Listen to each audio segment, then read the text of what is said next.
Hare Krishna, Krishna Krishna, Hare Hare, Hare Rama, Rama Rama, Hare Hare. Go Premanande Haribo. I first offer my respectful obeisances to His Divine Grace, A.C. Bhaktivedanta Swami Prabhupada, who carried with him on the Jaladuta more than just the Srimad Bhagavatam. He carried the atmosphere of Sri Mayapur, Vṛndāvana, and Puri Dhams. And because of his presence, Krishna appeared in various places, in kunjas, Nikunjayuno, Radikele Siddhai, temples all over the world. And those left over from previous millennia who had had some inkling towards devotional service came forward when Prabhupada entered the West, awakened where they left off, specifically to help him spread the Sankirtan movement, whether they knew or knew not. And then many more came because of his potency. And now here we are, steeped in it. We couldn't be more steeped in it. We're with devotees, all of whom, as Lord Nityananda had requested, to bring those who have faith in the holy name, which is the rarest of the rare developments within the heart of a soul. Brahmanda Brahmate Kum Bhagyavan Jeev Guru Krishna Prasadi Pai Bhakti Lata Beach. There's a way in which souls are wandering, or Prabhupada says loitering, which means they're up to no good. That's why there are no loitering signs at 7-Eleven everywhere in the world. And Bahunam Jamanamante Gyanavam Mam Prapadyate Vasudeva Sarvamiti Sa Mahatma Sudurlabha. Krishna says, the soul gets worn out after so many lifetimes of speculating. There's different kinds of memory. I confirmed with Vishnu Prabhu. He's a psychologist. It's not just spatial memory or memory of specific forms or dates, but there's a feeling that arises within the heart of the soul after searching for happiness and speculating about various ways to find it through one's own power, as Brahma did when he came to the conclusion, Jnane prayasa mudapasyanamanta eva jivanti sanmukaritam bhavadiyavartam stane stita shrutikatam tanuvan manobir prayaso jita jito pyasitaistrilokyam. Just give up trying to find Krishna by your intelligence, by your own means, and worship the authorized sound vibration that's come from the spiritual world with your body, mind, and words. He assures us we can come to the highest level of devotional service such that we become dear to Krishna, so that he feels friendly with us, submissive. He's already friendly, but he even feels submissive to the love of the devotee. It's such a consequential gathering that we have. We're in a place where Sri Chaitanya Mahaprabhu was on his way to Jagannath Puri. It's a juncture. We have Chaitanya Mahaprabhu in various phases of his Leela. We have, of course, in Mayapur, Navadvip, his childhood and adolescence, and then his taking sannyas is a demarcation of the next phase of his Leela when he comes to Jagannath Puri. And this is the point at which, geographically, he made his final walk into Jagannath Puri. The pastime that took place here is that Sri Chaitanya Mahaprabhu had gone to take care of some daily duties, and he left his Ekadanda. He had taken sannyas within the lineage of Shankaracharya, because that was the main lineage of the time that people knew about and respected. And his main purpose in taking sannyas was to attract the attention and respect of people in general, because he knew that if people were focused, he knew that people are focused superficially, and that would be the first step of attraction towards them. Lokaram Prabhu gave us a talk a few years ago from a book written by Bhaktivinoda Thakur, which describes how there's various ways in which one can approach Sri Chaitanya Mahaprabhu, and all of them are beneficial. That some people consider him as a historical personality that was a reformer, and they think of him in those terms. People who tend to think sociologically, and they look at reform movements and think, oh, what a great reformer. And then there are others who think of him as a saint, because they have that inclination to identify saints. That's their mindset. They get benefit. The sociologists also, because they're thinking of Sri Chaitanya Mahaprabhu, they're giving some consideration to him. And because he's Krishna, just as we talked about Krishna and his benevolence towards everyone, because he's all good, even those who think of him inimically, like Shishupal or Kamsa, out of fear and so forth. They also get benefit. And then there's those who consider him to be Krishna. Are those the three? Like we do. So we have insight from the Goswamis, who had curated the philosophy given to them by Sri Chaitanya Mahaprabhu, and they had also had personal association with Mahaprabhu. But mostly Sri Nityananda Prabhu, who's Balaram Hoilo Nitai, as Narottam Das Thakur sings, revealed the divinity of Sri Chaitanya Mahaprabhu. Of course, it can only be revealed to those who have a certain qualification. But in any case, there's different kinds of people who receive benefit from coming in contact with Sri Chaitanya Mahaprabhu. Bhaktivinoda Thakur mentions all three of them. And Mahaprabhu had taken that kind of sannyas in order to attract people in general, in one way or another. And it's highly effective in a culture where people respect the hierarchy of the varnashrama, and then the sannyas garb you can see from a mile away. And it evokes a kind of sense of, oh, I should be doing more. And people naturally either stand up out of respect, or they bow down, they offer a place to stay, and so forth. So Chaitanya Mahaprabhu wanted to give people that advantage.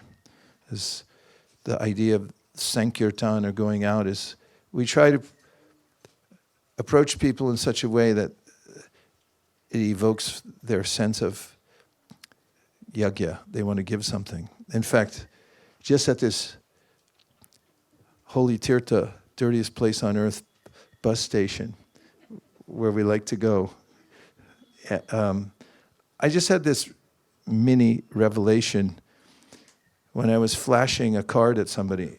First of all, he's a good test case, because this fellow was apparently unacquainted with the lollipop sticker program so far. I think at least 70% of the people had already been inoculated. And he looked about, and his friends knew what was happening, so they sort of stepped back. And I saw this is a fresh case. And so he got the lollipop sticker book, and he still looked to be in a neutral state of mind. And when I showed him the card, and he knows what it means, we know what it means, and he knows we know what it means. So there's a moment that I noticed and I felt when he was looking at it, and I literally felt the will of the soul and how he had a choice. He could say yes or no, and I was feeling in my mind that if he says yes, and what right do I have to barge into somebody's country and ask him to give donations? And I thought, I'm just following orders. I can't be faulted for that. So I didn't feel any angst at all. In putting the card before him, I also felt that I'm just representative here, and now it's completely up to you. And I saw that card shimmering in the sun. It sort of represented the liminal space of the soul, where we're on the razor's edge at every minute. We could go towards Krishna, or we could decide to not go towards Krishna and keep the status quo of trying to fend for ourselves. And in the moment that he decided, he could see his reaction was to move towards giving something. I was thinking of how consequential that was. I felt it, that this changes the world. This soul has performed something for Lord Chaitanya, for Lord Nityananda in this very moment. And I also appreciated simultaneously how it's all lined up for us. I was just talking to Kunji a minute ago, just saying how it's so fortunate that we have all the implements for yajna handed to us. The books are available. They've been printed by the mastermind of Srila Prabhupada, Srila Bhaktisiddhanta. And also through parampara, we've developed some sense of how to meet people one-on-one and have the wherewithal, or you could say, in parentheses, the gall, to ask people to stop what they're doing, whatever it may be, driving or reading or eating, and just stop it, because this is more important. It's definitely a condescension. And just look at this. We're here on behalf of Nitai and Gaur. And I was thinking that we've been given an ideal situation to represent the parampara, and it's very practical. It may seem insignificant. It's like, well, that was just one guy in the middle of the dirtiest bus station in the planet. Although they do try to clean it up a little, I gotta admit. But it's like putting lipstick on a pig. And Chaitanya Mahaprabhu had that in mind when he took sannyas. And when Chaitanya Mahaprabhu and his party, who were traveling together towards Jagannath Puri, came to this place, he had handed his danda to Nityananda Prabhu. Nityananda Prabhu, as we had just recited the verses from the Sri Chaitanya Charitamrita, is Balaram. And Krishna is the one source of everything, but he expands himself into many. Ekobahu Shyam. For what reason? For Ananda, for happiness and pleasure. And as the original source of everything and everyone, he gives all his expansions the opportunity for Ananda also, and the relationship of everyone, including his expansions, starting with Balaram the first, is to be in a mood of service to him, who's the center, the perfect center and source of everyone and everything. And so Balaram's in the mood of serving Lord Krishna. As you know, in all the different ways he serves, he expands himself in the spiritual world through his Sandhini Shakti to facilitate all the variety of pastimes Krishna has there. And then he expands himself into the material world to give opportunity for souls to engage in Krishna's service or to engage with Maya. And then he's also, minus all the details, he's also Shesha, which means the remainder. He's covered everything, and then he's there as Shesha, which means anything left over, I'll take that too. And all, as pointed out by Kaviraj Goswami in the Chaitanya Charitamrita, all of Krishna's expansions, his Vishnu Tattva expansions, all have this mood of serving the Supreme Personality of Godhead. There's only one little tiny group that doesn't have that mood, and that's the conditioned souls. They're being left out. As the real Ananda is in giving one's service to Krishna. And Krishna reminds everybody in the Bhagavad Gita, Yajñar tat karmanon yata loko yam karma bandhana tadartam karma konteya muktasanga samatra, which in a verse should be very encouraging because it just says, it says in a complete description of how to attain the perfection of life if you perform service for the Supreme Personality of God, and everything will be provided, including at the end, you'll have a pension fund that'll pay for your ride back to Godhead. And so when Chaitanya Mahaprabhu left his danda in the hands of Nityananda Prabhu was in a mood of ecstasy. In fact, I'm just coming to the point, but if we go back to the time in which Nitai appeared in the world, this little child who was performing the pastimes of Krishna in plays with all his friends in Ekachakradham. And when he left that place, he left with a sannyasi, it killed his parents. His father died of separation. And he went off on pilgrimage. But what was he doing on pilgrimage? Well, first it's notable, just as a side point, that pilgrimage is performed by the Lord himself and by great devotees. And if things aren't going your way, and you don't like the ways of the world, just go on padayatra. We've seen it in history. Devotees who felt things were not going well for them or for whatever context they were in, they thought that was futile, they just went on padayatra. We can shift contexts in Krishna consciousness. There's ways in which we can go and associate with others if we don't like the association we're in now, although we should be tolerant. And as mentioned in the Chaitanya Bhagavat, Nitai was biding his time for all those years going to holy places of pilgrimage. Of course, he was giving benedictions to all he met, but he was waiting for his master, Lord Chaitanya, to come out to the world that he was the Supreme Personality of Godhead, or that he was starting the Sankirtan movement, or both. And when that happened in Navadvip, Nityananda Prabhu was in Vṛndāvana. He was fully aware that Chaitanya Mahaprabhu had then started the Sankirtan movement. Chaitanya Mahaprabhu had told his followers in Navadvip that he had had a dream, that a great personality had arrived at his house in a chariot with a palm leaf on the ensign and was asking, where is Chaitanya Mahaprabhu? Where is Chaitanya? And then, soon afterwards, he told his followers that Nitai had appeared and asked them to go and find him, but they couldn't. And as usual, as with other devotees, he was residing at the house of Nandanacharya. It was kind of the origin of our modern hide-and-seek game that people like to play.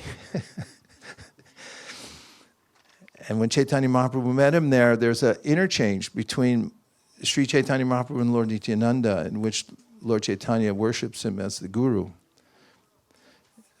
And the samasti guru, the guru of everyone, including himself. He serves Lord Chaitanya as a guru. So you can see from that, Guru Tafa means to serve. And at that time, he tried to engarland Nitai, and Nitai put the garland on Chaitanya Mahaprabhu. So they had this symbiotic relationship of service. So here at this place, this was the mood of Nitai. So the big question comes, why did he break the danda after Lord Chaitanya Mahaprabhu had entrusted it to him? You'd think the servant would take care of it be very careful with it. and worship it. Yet he snapped it into 3 pieces. That takes a little effort. As bamboo. Bamboo doesn't break that easily. You really have to lean into it. I mean, he smashed it in 3 parts. And then he threw it in this river. So when Mahaprabhu came back and asked for his danda, Nityananda Prabhu made up various excuses. He said, well, it was broken. Passive voice. What do you mean it was broken? Like you're in court, it's like the guy was shot. Said, yeah, shots rang out. I don't know. It was broken. It's like, well, who broke it? You broke it. Yeah, you were in ecstasy. You fell on it. You broke it. And the more that Nitai gave these kind of incredulous reasons that it was broken, the more Chaitanya Mahaprabhu became annoyed with him, so much so that he said, yeah, that was my only one possession in the world. That's all I had, is my danda. And you broke it. And so our acharyas think about these things. Besides just living up to his reputation, Nitai, as being funny, as there are many pastimes we find in the Shastra, where he's avadut, so he swims in the Ganga with alligators and everyone's shouting from the get out, get out. He's backstroking and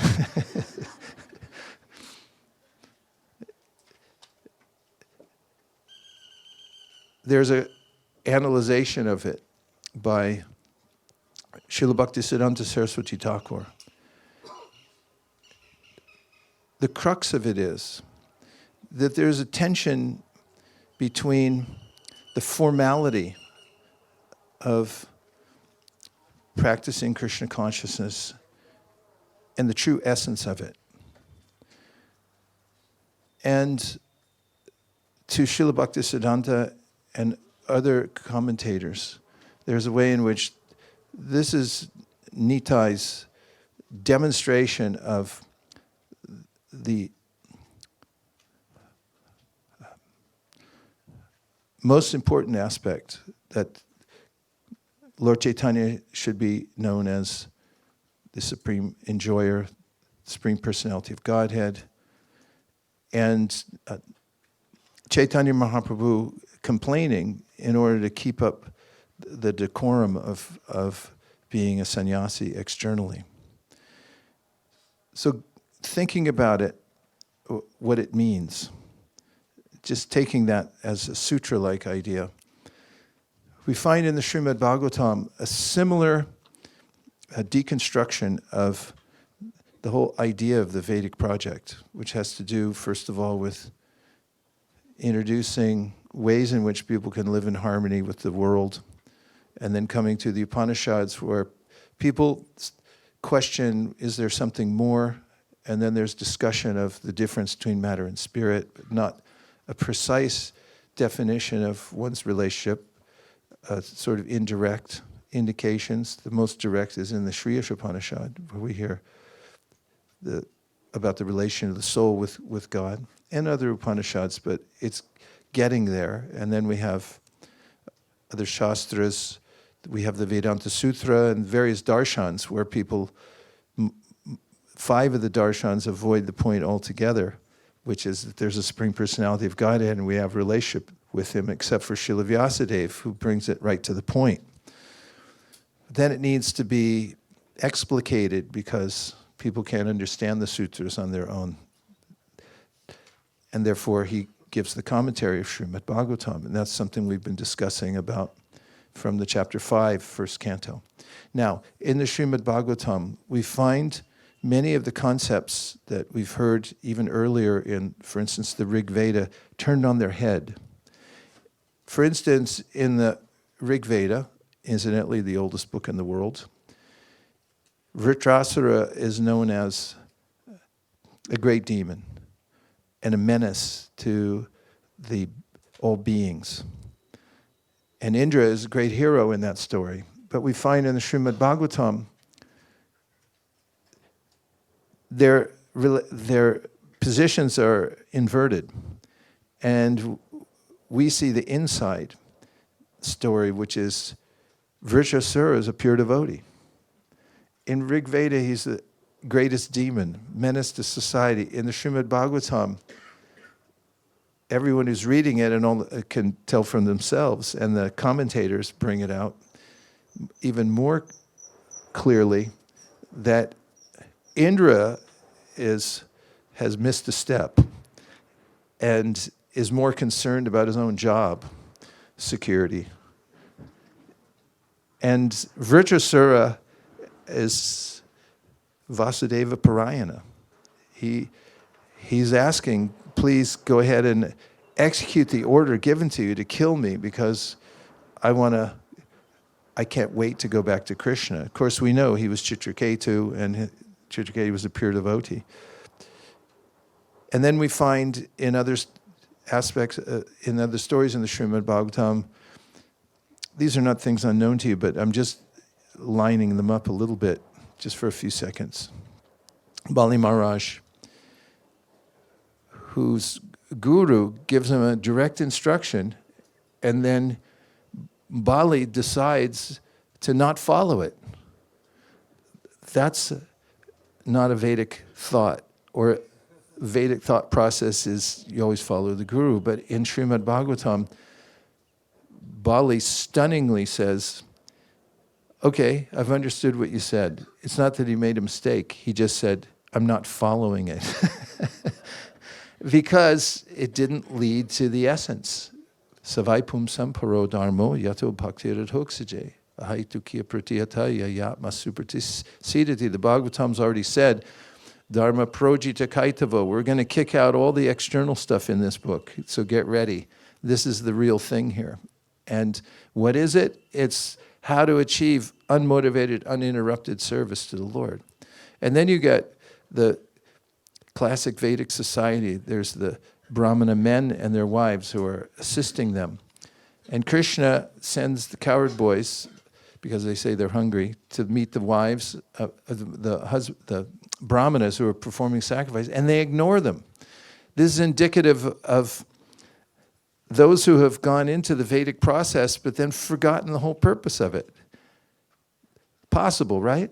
How about Jarasandha? He was strictly following Vedic process, but he tried to kill Kṛṣṇa 18 times. And so we have there an inversion, husbands, the head of the family, and here we find that husbands totally blew it. And when the cowherd boys went to the wives of the Brahmanas, they were pure devotees, and they immediately did the right thing. And they surrendered and went to the forest to meet Kṛṣṇa. And because of their pure devotion in the story, everything's adjusted in society because they're afraid to go back. They say, nobody will accept us. We're going to stay with you. Kṛṣṇa, no, go back. Everything will be adjusted. And their husbands become aware of their own insufficiency by Kṛṣṇa's arrangement. Again and again through the Srimad Bhagavatam, if you do a scan of all these pastimes, it's turning the external culture, which is adhered to by those who are especially attached to mundane life, as Prabhupada says in the verse, Kiba prakrimanyasya shudra kainanoi, Shri Kṛṣṇa tattva veta, Shri Guru hoy. That the real guru is somebody who knows the science of Kṛṣṇa. And then in his purport, Prabhupada talks about how some people say, well, you can be Shiksha Guru, but you can't be a Diksha Guru. Literally talks about that. And then he says, it could be either, if you know the science of Kṛṣṇa. And then he says, if there's a Brahmana present, and you have a choice to take Diksha from a Brahmana, you should do that, according to Hari Bhakti Vilas. But then Prabhupada comments, that's for only for people who are attached to a materialistic point of view and want to stay in mundane life. So this is the essential teaching of the Srimad Bhagavatam. It educates us towards finding the essence. What is the most important thing? It's where you find love of Kṛṣṇa. Then we come to the the Chaitanya Charitamrita, and the same flavor of the Bhagavat comes into the teachings that we find in the Chaitanya Charitamrita, where there are different instances. I'm going to look at my pad because I wrote down a couple of examples that are evading me right now.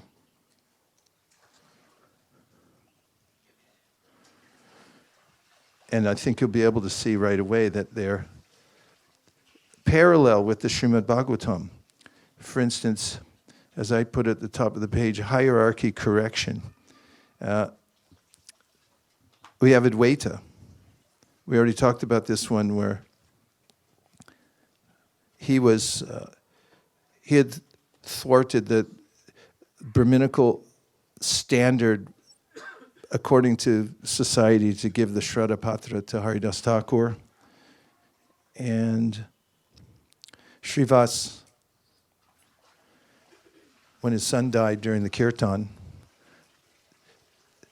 he prohibited anybody from stopping the kirtan to mourn for the child because he wanted it to go on. And of course, Mahaprabhu embracing Haridas Thakur. All of these indicate in one way or another the Chaitanya Charitamrita is pointing towards what's most important. So in this pastime also we find that the symbolism of breaking the danda and throwing it in the river is Nityananda Prabhu's demonstrative way of showing, according to all our acharyas, that you don't need this. You're the Supreme Personality of Godhead. And pointing the way to all of us that we should find the center. But there is a caveat, and that is that Chaitanya Mahaprabhu never breaks the rules. He allows his followers to bend them. And there's a balance point within that although the love of his devotees dictates that there's some breaking of the rule. And Chaitanya Mahaprabhu, as we come to know, appreciates it. Still, he keeps the decorum at the same time. So there's always a tension throughout the pastimes that this balance is going on. Now I'll take a few reflections or questions to expand the conversation. How do you like it here? There's no place I'd rather be. This is my happy place. Whenever I think of serenity, I think of this. I mean, there's a guy out there took his cow down to the Dandabhanga River. Beautiful cow, black and white. And he just let her off to graze. And something about a river, feel like it's going somewhere and you're connected. At the same time, it's serene. And you see all types of water birds and everything. And also a nice breeze too, isn't it? And it's so quiet out here. Plus, it's a holy place. We have every reason to be here. Prabhu, go ahead. Was it you? Hare Kṛṣṇa. I always forgot my question. Hare Kṛṣṇa, Hare Kṛṣṇa. Thank you very much for that. And you were speaking about this tension, and myself and Lokaram Prabhu were discussing this over breakfast a few days ago. And how do we understand that verse in the Bhakti Rasamrita Sindhu, Shruti, Smriti, Purana, that if we don't follow all the Shrutis, Smritis, and whatnots, then that devotional service is considered a disturbance in society? Yeah, don't speculate and make things up, because then you're on your own. When you don't follow Guru, Sadhu, and Shastra, then you're responsible for everything. And if you do follow properly and you're able to trace it back to the order, you should have a paper trail to show how you're following something and back up what you're saying, both mentally, intellectually, and also in your presentation. You should say, this is where it comes from, and have an authoritative source. when it comes to spontaneous love, there's a way that it's an overflow of appreciation. And it happens quite naturally. For instance, one should never cross over Krishna or any of his paraphernalia with one's feet. And that's very clear in the arcana-paddhati. Be careful. Don't create cross-contamination. If you touch like an offered tulsi leaf, you have to use achman again before you touch something else. We're meticulous about it. But then we find in Vṛndāvana that those who are cowherd boys play with Krishna and they sometimes jump on his back. That's not an arcana-paddhati. But I was thinking about what that means, because according to one's relationship, one has more or less leeway. I don't like that word. There's a way in which we can be more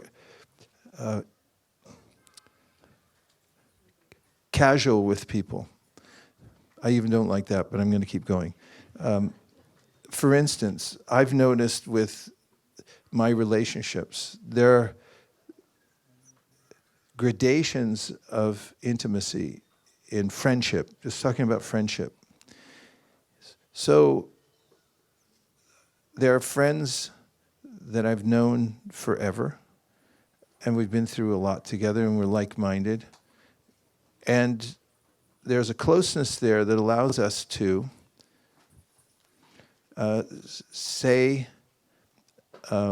make jokes at the other's expense. In other words, like, you say something to degrade the other person, and they think it's hilarious. Because there's a channel there that allows that. And it's a deep expression of friendship. And also, there's people I could knock in the arm, like I wouldn't do it that hard, but kind of softly, walking by, like in a kīrtana, or I would just say it, if I'm walking by in a crowded room full of kīrtana, and I just sort of put my arm around somebody and kept walking or nudged them, I wouldn't do that to everybody. There are certain Godbrothers, and yeah, we're friends, but not that kind of friends. Like, why did he just punch me in the arm? And so, love conquers all, and there's a way in which the rules and regulations are there, but then the affection factor opens a channel so that that those things aren't considered, because why are the considerations there in the first place?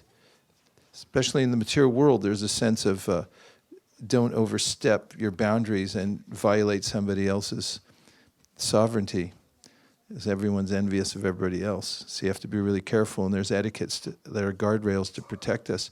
But when there's love and trust, Prabhupada pointed out, then those guardrails, they're not necessary to the degree that it's there. So these things are carefully considered. For instance, take the Leela in the Chaitanya Charitamrita of when Govinda is daily taking care of the transcendental body of Sri Chaitanya Mahaprabhu. And this has to do with rules and regulations also, because Govinda happened to be a disciple of Srila Ishwarapuri. No, he was a disciple of Ishwarapuri. Yeah, he's a godbrother. So when Ishwarapuri passed, he told Govindan and Chandranesh Kashishvar to go and serve under Lord Chaitanya Mahaprabhu. And he first told Govinda that he should take care of the transcendental body of Lord Chaitanya Mahaprabhu. And when they arrived there was some discussion. Chaitanya Mahaprabhu brought it up. He said to Sarvabhauma and Subdamodar, there's a discussion about whether or not he should accept the service of a godbrother. He said, this is not done. And Prabhupada was observant of these things too. Pradyumna talks about how once he was sitting in front of Prabhupada in his room, And there was another godbrother there, and Prabhupada noticed that Pradyumna was a half foot in front of the other godbrother, and he said, he is your da. He's your senior, so you shouldn't sit in front of him. And he realized he was only half a foot in front of him, so he moved back. And in the discussion, then Sarvabhaumacharya gives an anecdote from the Bhagavatam about how he concludes that the order of the spiritual master is conclusive. You should follow it even though it's not the etiquette. So there's all these considerations. And then when Govinda's serving Chaitanya Mahaprabhu one day, one of his duties was to give him massage after he'd take prasad, and then he should go take his prasad. And ashrams are run on a strict schedule, so you're supposed to go and do what you're supposed to do at a certain time. So Chaitanya Mahaprabhu honored prasadam, and then he felt tired, so he didn't make it all the way into his little hut. And he lay down in the doorway.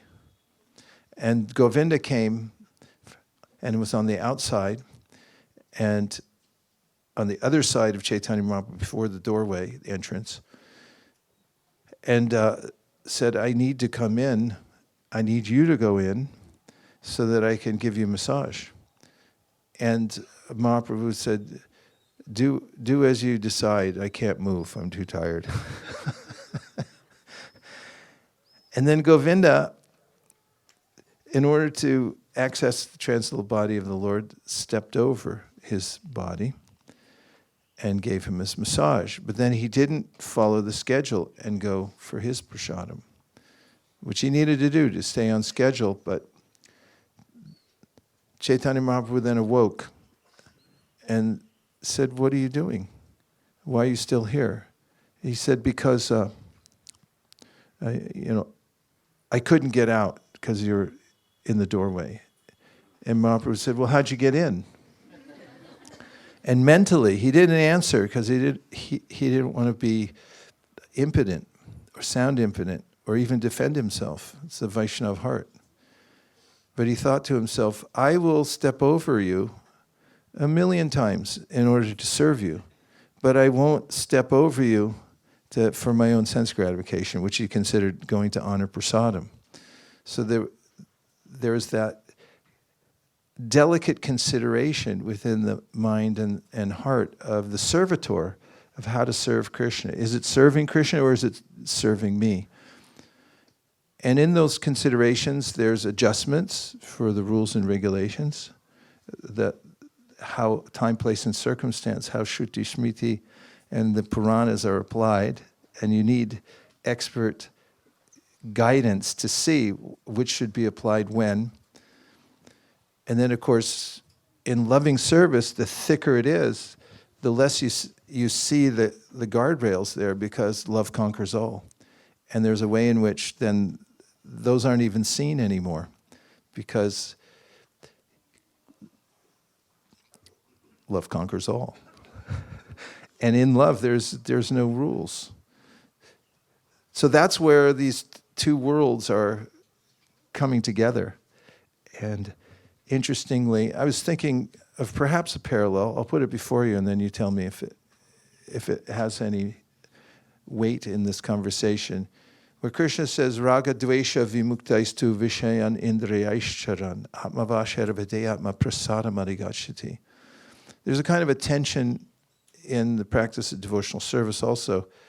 In the verse I just quoted, it could be summarized in what the Grihastha Vision team has coined as their byline, which says, strengthening the bonds that free us. Because he's like, wait, what? The bonds that free us? Strengthening them? And so there's this dichotomy there also, where the more we strengthen our sense of following Krishna's instructions and not giving in to wanton desires for sense gratification, the more we become free. That sounds sort of paradoxical. And in opposition to the battle cry of the 60s, which was, if it feels good, do it. Sort of some people say, mini romantic period where everyone was trying to rediscover creativity in themselves, and they thought, oh, too much restraint, therefore we'll just do whatever we want, and that'll bring happiness. Well, Prabhupada brought in the 4 regulative principles in the midst of all that and introduced this idea. No, you become free by restraining yourself based on Krishna's instructions. But then, of course, he adjusted those in order to accommodate everybody. And anytime there was a further adjustment, devotees had to think about it very carefully. And even going forward, I mean, in an institution, there's ways in which it expands and contracts, or maybe those aren't the proper words, but there was a German philosopher, not philosopher, I think he was an economist and maybe a sociologist, and that name was Max Weber. And he gave a schematic about the ways in which not just religious institutions, but also secular ones as well, start by charisma. Everyone say charisma. Now say it 3 times. Just sounds like you're chanting japa. As charisma is the same meaning as Krishna. Hare Charisma. It means somebody has such appealing features and attractive that they're able to attract a lot of other people. There's charismatics in the world, and then they'll have some vision and people follow them because that's what people do, because they're living entities. And then after the charismatic leader dies, there's something he called the routinization of charisma. In other words, the charismatic leader passes, and then you have to routinize it, make it work, for an institution. And then within the institution, you have to consider how efficient do you want to make it, because you could squeeze the charisma right out of it. And that's always going on too. It's similar to the tension that we find between Chaitanya Mahaprabhu following the social customs and the rules of sannyas, and also his followers trying to get him to have more sense gratification, because that's how they enjoy. Like, here, we made you a bed, and he's like, ew, I don't want a bed. I brought you some oil. I don't use oil. People think I'm a sense gratifier. And then they pout. Who was that? Damodar? Jagannananda, he smashes the oil in the courtyard and said, I didn't bring any oil. This is not for you. And then he goes in his room, slams the door. And Chaitanya Mahaprabhu had noted his consternation at upsetting his devotees, because they were always pushing for him to have more sense gratification. In fact, even the Gaudiya Vaishnavas, the staunch Gaudiya Vaishnavas, you notice they don't worship him as a sannyasi. They don't like that. He has this long hair, because when he cut off his hair, everyone was weeping, and they don't want to hear it. He cut off his hair. No, we worship him with long hair, because his hair's so beautiful, and they want to see him as the prince of Navadvip and serve him like that, because devotees want him to have. They want to serve him as the Supreme Personality of Godhead, or as the one they love so much they can give him everything. They don't like the renunciation part. What else? Yes. 1, 2, 3, 4, 5, 6, 7, 8. Just a quick realization. I heard about the Grihastha Vision team, and I think I really need that bondage. So in the sense, we definitely could expand that, and love to know more about it as we go along. The other thing about today was the song Boros Sukhir Khabor Gai, and linking it to Lord Nityananda's mood. And there's one verse which says, first examine each of them to test their qualification. The idea that we have psychological makeups and existential sort of issues, and our soul is kind of develops these attachments, and these tendencies can make us believe that we are here to fend for ourselves, and we just have to somehow figure things out. So how does when Nityanand Lord Nityanand just walks in with such a joyful mood and just makes it so light and easy. Is that deliberate? Is that something which he's checking the adhikar by being very... There's no deliberation. He's naturally blissful. That's why he's called Nitya Ananda. He's always blissful. But it's his testing of people's faith is what we do. And I noticed it today, another anecdote from today. One phenomenon I've noticed for book distribution, there's a book, this is a side note, called Everything I Needed to Know I Learned in Kindergarten. And I try to indicate this in the writings. I say, everything you need to know you can learn on book distribution. Everything you want to experience the philosophy in front of your eyes. You go out and interact with souls, be as a representative of Lord, and then you see it for yourself, and it's not theoretical. So today, the first 3 people rejected, and then I realized it's not up to me; it's up to them. Of course, I have to have my will, and I have to present nicely, and then I remembered my way of dealing with people oftentimes, which is if I see any slight sense of rejection, I immediately pull back. I don't push it.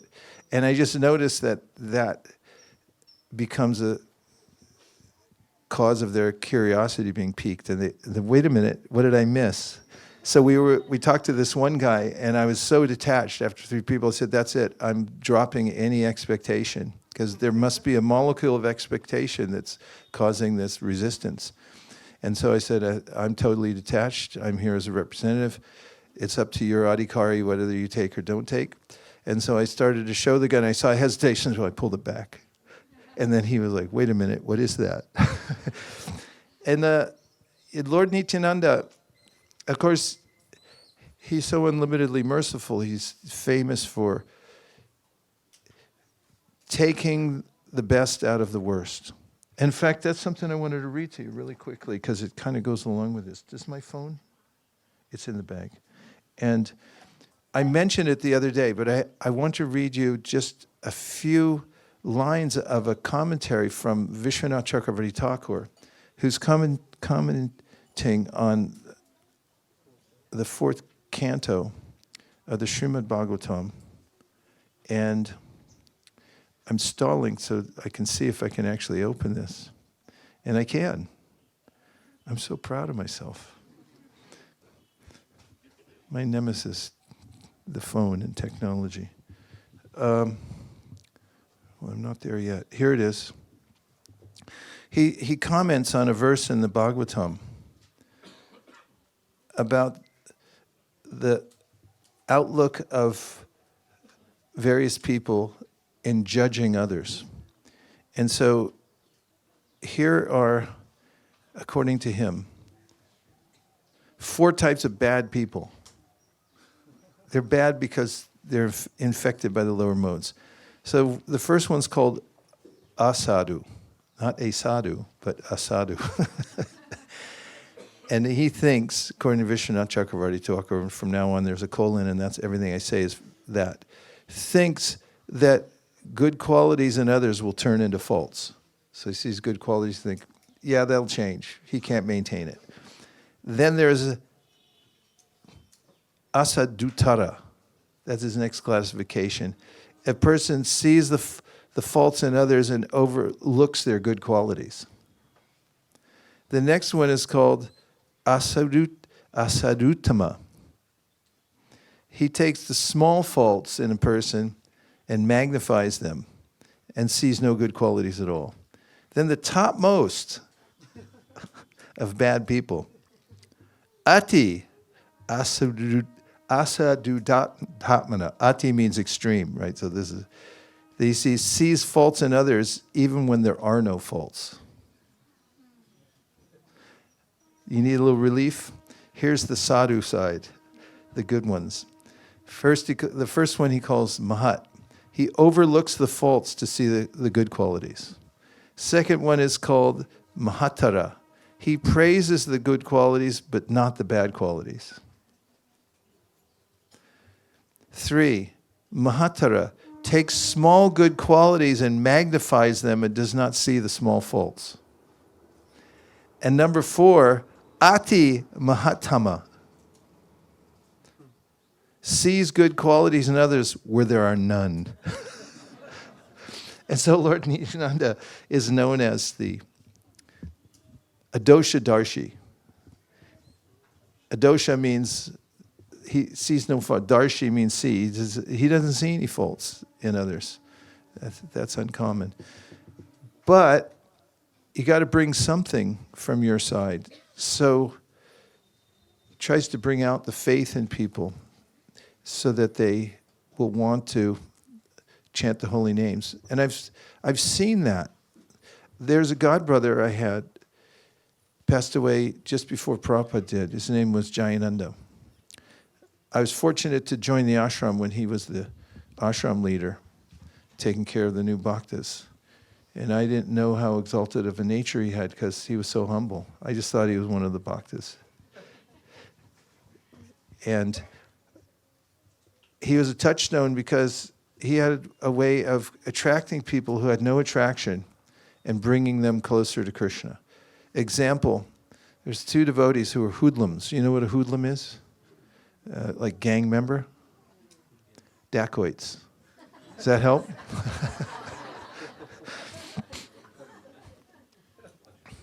American dacoits. We could have a movie called The American Dacoit.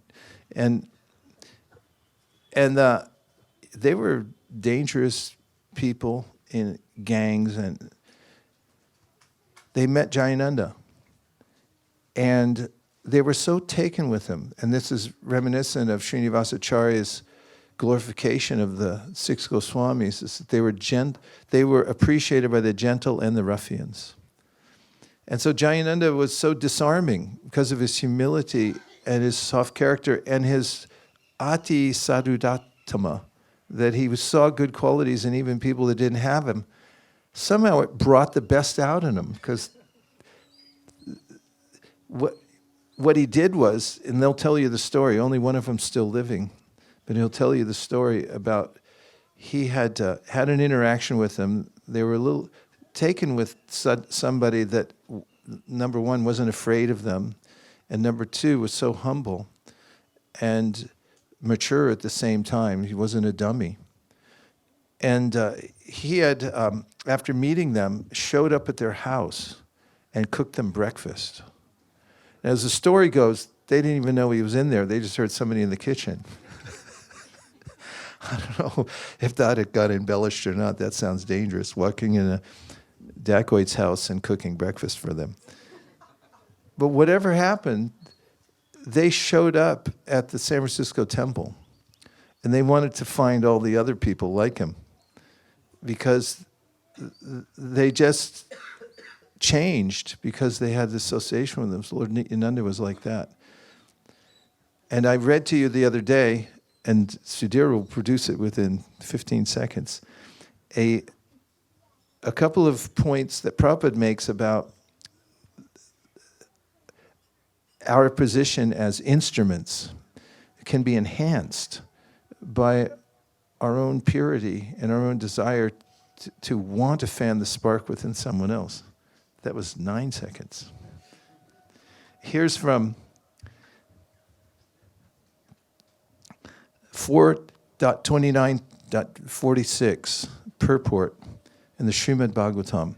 The Supreme Personality of Godhead, influenced by the merciful devotee's attempt to deliver fallen souls, enlightens the people in general from within by his causeless mercy. I'll read it again because you have to take it all in. Are you ready? Yes. The Supreme Personality of Godhead, train going back to Godhead, leaves every hour, in case anybody wants to go. The Supreme Personality of Godhead, influenced by the merciful devotee's attempt to deliver fallen souls, enlightens the people in general from within by his causeless mercy. It's not mechanical. We heard that the other day also. Prabhupada said there is a process, but it's not mechanical because it's all up to the mercy of the Lord. And so this is an otherworldly exchange we have as representatives of Lord Nityananda, who saw no faults. Of course, we're not to imitate the Uttama Adhikari, we're supposed to discriminate. Ishvare tada dineshu balisheshu dusatsucha prema maitri kapopeksha yakaroti samadhyamaha. We have to see the categories of people. And the innocent, we pour in the mercy, and the other ones, we're supposed to avoid them because they'll become more angry. But Lord Nityananda is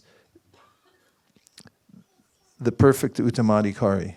He's listed as, when Prabhupada talks about the real Uttama Adhikaris, he's on the list. And so a person who says that the consciousness can't be influenced, because ultimately the soul's not really part of the material world anyway. And if they feel the compassion of somebody else, even from a very degraded state, they can be uplifted. And they can gain adhikari just from the association in that moment of the advanced devotee. Let's speak of Lord Nityananda. And then the devotee prays in his mind, from Vishwanath Chakravarti Thakur's commentary on this point, "O Lord, please accept the person and deliver him from samsara." So the devotee's praying like that. That's something that Vishwanath Chakravarti Thakur tells us in the commentary to Ishvare Tadadineshu, which I just mentioned is about seeing categories. He said, we avoid those who are inimical, but we pray for them. That please give me the devotional power to next time transform them, or let their hearts be changed.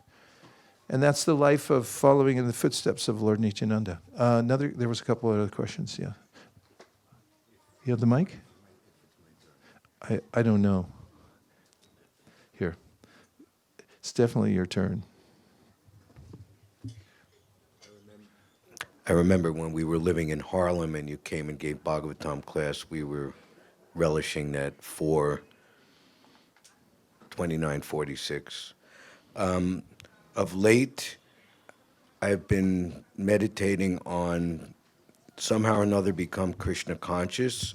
Rules and regulations can come later in relationship to the the Harinam Sankirtan. There's that saying, rising tide in the harbor raises all boats automatically. So when Rupa Goswami says come later, there's no time. It's when later, tomorrow, next week, next month, next year, next lifetime, 100 lifetimes. So the Harinam's distribution is very widespread on all categories, yet at the same time, while doing that, we want to create a situation that we could like harvest or, bring in more ripened fruits like that. So I was hearkening to Shrutakirti asking Prabhupada, what is the difference between making an adjustment and changing a principle? And the answer Prabhupada gave, that takes some intelligence. So I'm eager to hear your thoughts on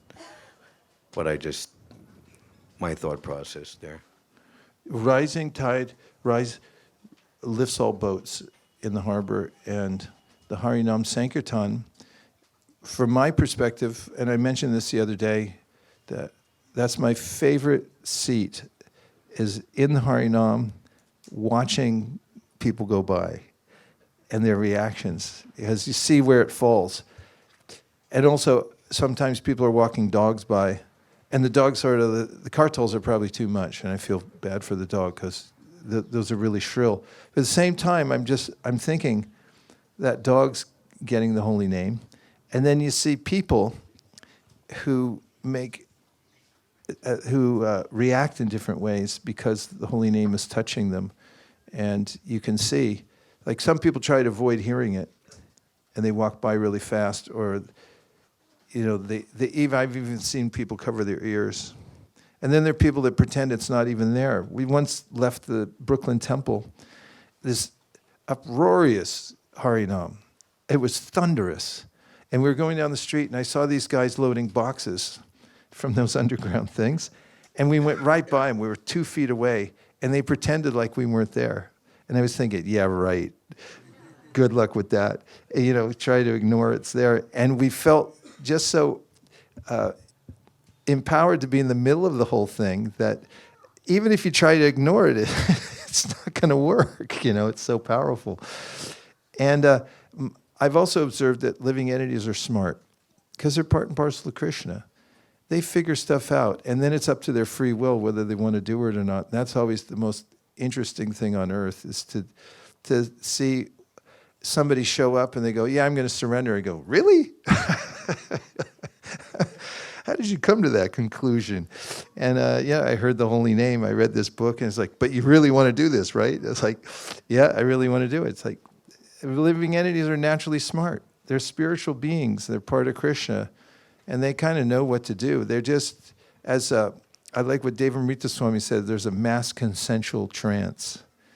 Like, I'll stay asleep if you do, just don't wake me up, I won't wake you up, and we'll pretend like everything's fine, and we'll invent games. One game we'll get a flat stick, and we'll hit a ball, and then call it important that it went over the wall, and we'll do this and that, and it's all a distraction from the ultimate purpose of life.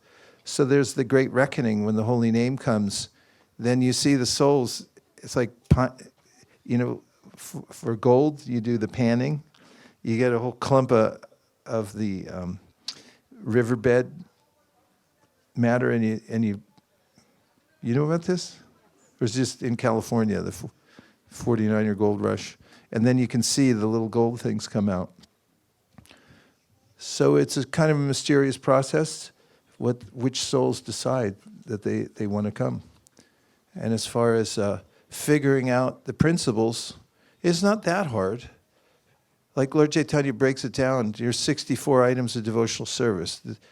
Sudha Goswami says, direct devotional service, engaging your senses in the service of the Lord, and here's the processes.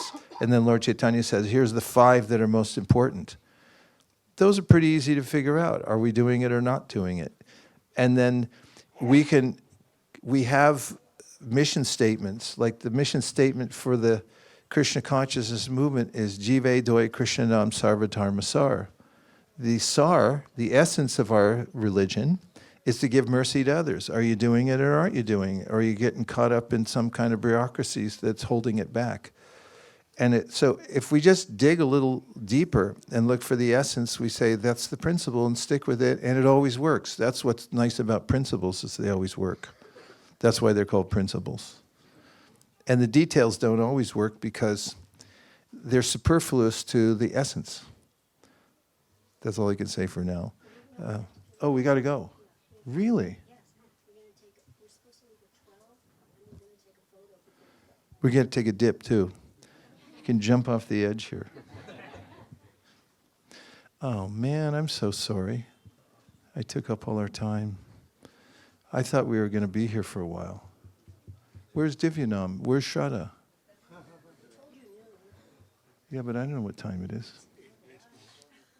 Huh? You can't look at your watch when you're talking. It's very rude. If you're talking to people and you look at your watch, they think, what's wrong with him? Can we leave at 5 after? I just want to have a kirtan till 5 after. Just to end on a note of kirtan.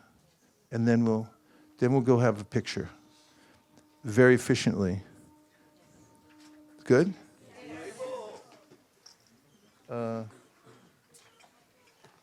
Nadia, go through me Nityananda Mahajan. Dear Srila Prabhupada, dear Shri Chaitanya Mahaprabhu, Shri Gaurnitai, Shri Nityananda Prabhu. If you so desire, please employ us in your marketplace of selling the holy name for price of people's faith and feeling compassion in such an overwhelming way that we only see the good qualities in people even that don't have them.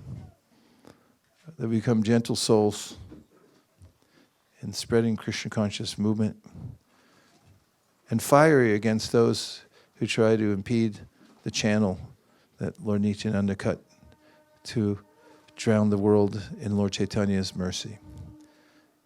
And please let us catch the next possible train back to Godhead, unless we're too busy spreading the Sankirtan movement. In which case, please give us a rain check. Thank you for considering our request. Om Tat Sat. Everyone agrees with this prayer, in whole or in part. Please say Hare Krishna. Vanchakalptaruscha kripa sindhave vasha patitanam pavanibhyo vaishnavebhyo namo namaha. We have to take a photo, and it requires no photo. No photo.